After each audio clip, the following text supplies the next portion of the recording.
Sejam bem-vindos, meus filhos, ao meu canal. Eu sou a Dona Zuleide. Agora fiquem com a história de hoje. A quietude na sala era tão tensa que parecia ter peso físico. Assentada sobre o mobiliário coberto por lençóis brancos, como sudários esperando a ressurreição que jamais viria. O cheiro de naftalina e tempo encapsulado era quase insuportável.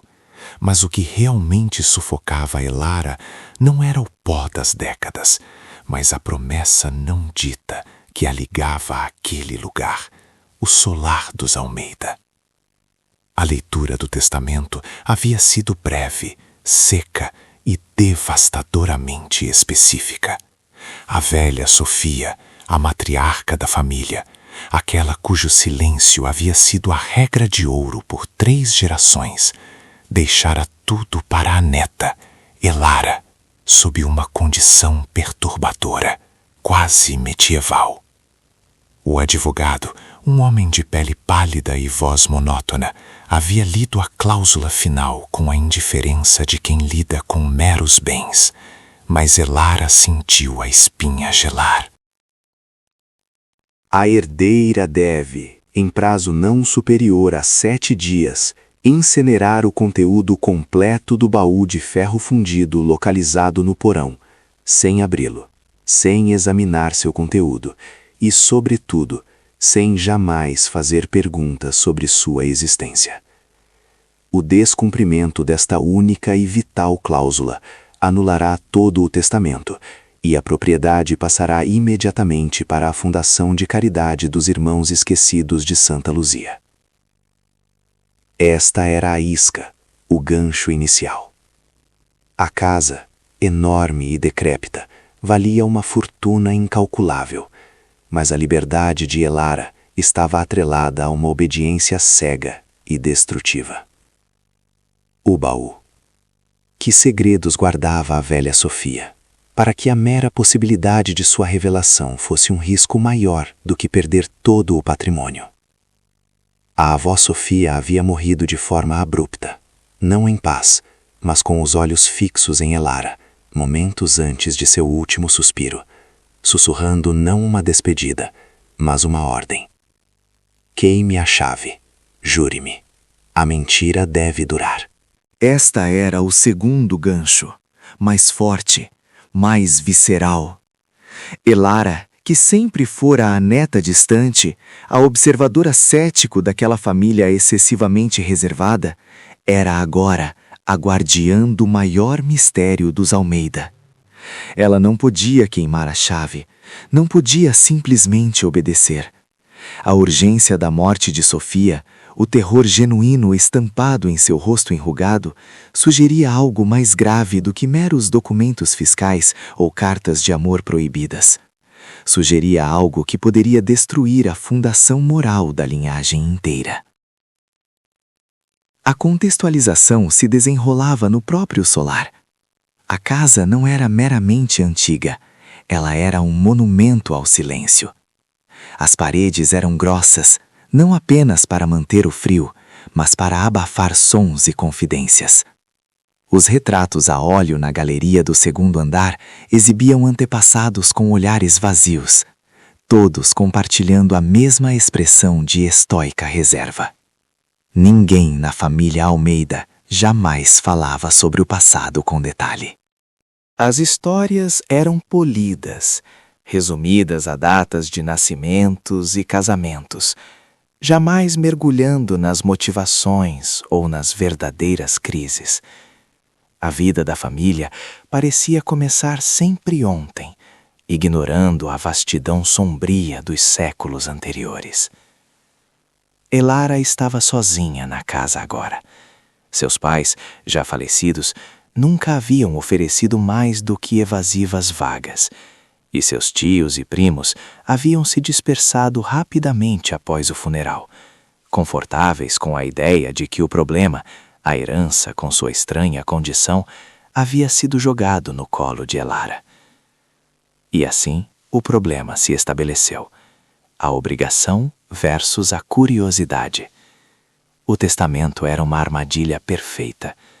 Se Elara queimasse o baú, ela teria a casa e o dinheiro, mas viveria sob o peso de um segredo nunca resolvido. Se ela abrisse o baú e expusesse o segredo, perderia tudo o que a avó havia tentado proteger, mas ganharia a verdade. O dilema era moral, não financeiro. Ela escolheu a verdade, mas com cautela, sabendo que a Fundação de Caridade estaria vigilante, esperando por seu deslize. O baú de ferro ficava no porão úmido. Era pesado, maciço, e estava trancado com um cadeado antigo e complexo. Ao invés de destruí-lo, Elara começou a inspecionar a casa, buscando o que a avó não mencionou, as pistas. Havia open loops por toda parte. Por que a avó Sofia havia se desfeito de quase todas as suas joias, exceto um único broche de opala que ficava preso a uma página de um atlas antigo? Por que o tio Vicente, o mais velho dos filhos de Sofia, havia saído da cerimônia do funeral sem dizer uma palavra e não atendia mais aos telefonemas? E o mais enigmático, em uma conversa captada acidentalmente no dia da morte, Elara ouviu a enfermeira particular de Sofia murmurar algo sobre o nome perdido e como a velha finalmente levaria aquele peso consigo. O nome perdido. Quem havia sido apagado da árvore genealógica dos Almeida? O desenvolvimento da busca começou com o método da exclusão. Elara passou os primeiros 3 dias na biblioteca do solar, um cômodo que parecia ter parado no século XIX. Os livros eram intocados, as lombadas desbotadas. Ela buscava anotações nas margens, marcas de água ou qualquer indício de que a família tinha uma história paralela. Nada. A biblioteca era estéril, um show de erudição superficial. Foi no sótão, um lugar proibido até mesmo para a limpeza, que o padrão foi quebrado. O sótão era um labirinto de móveis quebrados, caixas empoeiradas e memórias esquecidas. Enquanto Elara examinava um armário de cedro que parecia vazio, percebeu que a prateleira do fundo estava ligeiramente deslocada. Não era um fundo falso para esconder algo grande, mas sim um painel que dava acesso a um nicho estreito e vertical. Dentro havia um pequeno caderno de capa de couro marrom, com as páginas amareladas e escritas em uma caligrafia elegante, mas indecifrável. Não era português, nem qualquer idioma europeu que Elara reconhecesse. O texto parecia ser uma série de símbolos, misturando letras cursivas com caracteres geométricos simples, pontuados ocasionalmente por números romanos. Era um diário, escrito pela avó Sofia, mas em código. A frustração inicial de Elara deu lugar a uma determinação fria. Ela fotografou páginas inteiras e buscou especialistas em criptografia online. Mas o código parecia pessoal, uma cifra criada ad hoc para a máxima segurança. Ela teve que recorrer à engenhosidade e à paciência, comparando datas conhecidas, como a morte do bisavô, com as únicas palavras que não estavam codificadas, nomes de cidades ou eventos históricos inegáveis. O processo era agonizante, levando dias, com Elara dormindo apenas em breves cochilos no chão do sótão, cercada por diagramas e tentativas falhas de decifração. Ela percebeu que a cifra usava uma chave de substituição que mudava a cada parágrafo, provavelmente baseada em um livro específico que a avó amava. Depois de vasculhar os livros pessoais de Sofia, ela encontrou um exemplar de capa gasta dos Sermões de Padre Antônio Vieira, com certas palavras sublinhadas a lápis. Bingo! As palavras sublinhadas eram a chave móvel para o código de substituição. Com a ferramenta de decifração em mãos, Elara começou a traduzir as primeiras páginas do diário. A narrativa era angustiante, escrita por Sofia no ano de 1937, quando ela era uma jovem mulher recém-casada com o avô de Elara. As entradas falavam de riqueza, de pressão social e, subitamente, de uma traição impensável que abalou a alta sociedade da época, mas que havia sido completamente silenciada pela fortuna dos Almeida. O primeiro grande pattern interrupt ocorreu quando Elara encontrou uma entrada datada de 1938, que descrevia a visita de um homem aterrorizado à casa, implorando por ajuda. Esse homem não era da família, era um sócio do bisavô. A tradução daquela entrada foi a primeira grande rachadura na fachada dos Almeida. O texto dizia: ele implorou, chorando, que desdisséssemos a história. O bisavô não cedeu. O dinheiro, ou melhor, a falta dele, já havia sido escondida. O escândalo seria a ruína não só dele, mas de todos nós. O preço foi a desaparição. Se ele for encontrado vivo, todos nós cairemos. Isso não era sobre amor, era sobre fraude e possivelmente morte. O reengajamento dramático veio com uma frase curta, quase poética, decifrada na página seguinte. Elara sentiu a necessidade de levantar a voz, de ouvir o som da verdade, quebrando o silêncio da casa. O preço da prata foi o sangue do silêncio. A prata, o dinheiro. Os Almeida eram negociantes de commodities no início do século XX. O segredo envolvia um esquema financeiro fraudulento que forçou alguém a desaparecer. Mas quem? E o que isso tinha a ver com o nome perdido e o baú de ferro? A tensão aumentou drasticamente. Elara não estava mais investigando uma fofoca familiar, mas um crime de décadas. Ela percebeu que, se o baú contivesse provas da fraude, a fundação de caridade que herdaria a propriedade se o testamento fosse anulado, provavelmente não era uma entidade aleatória, mas sim uma fachada criada para acobertar o esquema original ou uma forma de reparação forçada. O diário continuou a guiar Elara, oferecendo migalhas de informação. Sofia, em sua juventude, havia sido cúmplice relutante.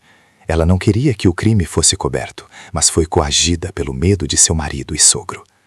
Em 1941, o diário descrevia uma discussão violenta na sala de música, que resultou na decisão final de sacrificar o elo mais fraco para salvar a corrente.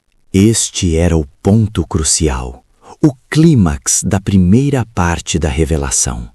Sofia descreveu um compartimento secreto, um túmulo de papel para enterrar a identidade de alguém. A entrada final daquela sessão não estava mais codificada, mas escrita em latim, em letras trêmulas, talvez pela emoção.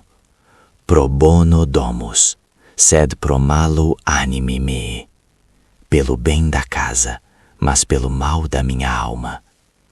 O diário indicava que o esconderijo não era o baú de ferro, mas sim um local adjacente a ele, onde as provas da não existência estavam guardadas. Elara voltou ao porão. O baú estava em cima de uma laje de pedra, que parecia ligeiramente diferente das demais.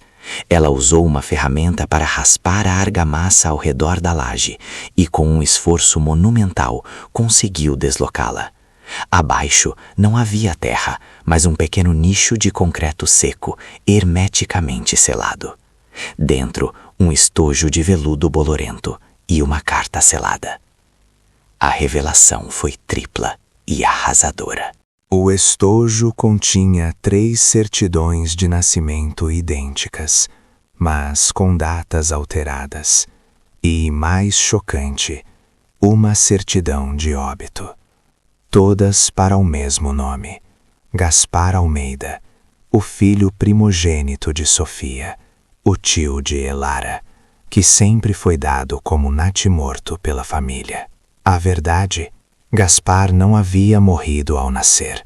Ele havia sido forçado a mudar de identidade e oficialmente declarado morto pela família, a fim de assumir a culpa total pelo esquema financeiro de 1938. Ele era o bode expiatório, o elo mais fraco sacrificado. A carta final, escrita pelo bisavô dos Almeida, era uma confissão fria e cínica, endereçada à posteridade. Ele explicava que Gaspar, sendo o filho mais impulsivo, tinha sido facilmente implicado no crime.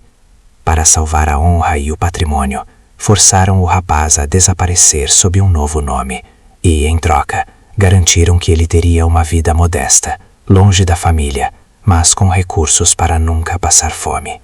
O nome perdido era Gaspar. Ele ainda podia estar vivo. O segredo não era a fraude, mas sim o sacrifício de um filho. A conclusão foi avassaladora. Elara não herdara uma casa, herdara uma busca. O peso do silêncio dos Almeida agora era seu. O baú de ferro, ela o abriu, finalmente encontrando pilhas de títulos de ações sem valor e papéis rasgados, a farsa financeira, a casca vazia do segredo. O verdadeiro preço estava no nicho de concreto. A verdade havia sido paga com o exílio de um membro da família, e o dever de Elara, ela sabia, não era mais proteger a honra, mas reparar o erro. O solar dos Almeida, outrora um símbolo de estabilidade e riqueza, era agora uma tumba de arrependimento. O primeiro passo da jornada estava dado.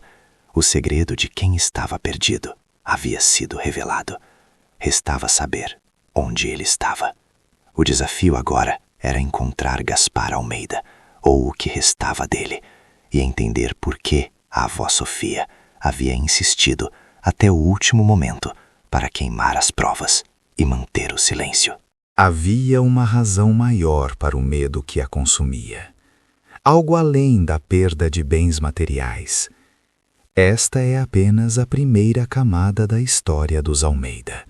Uma história onde o silêncio foi a única herança transmitida por gerações. Se você está pronto para desvendar as complexidades dessa busca e acompanhar a jornada para encontrar o nome perdido, permaneça atento, pois a próxima parte trará a busca por Gaspar e a descoberta de que o segredo dos Almeida não terminou em 1941, mas continuou a se ramificar até o presente.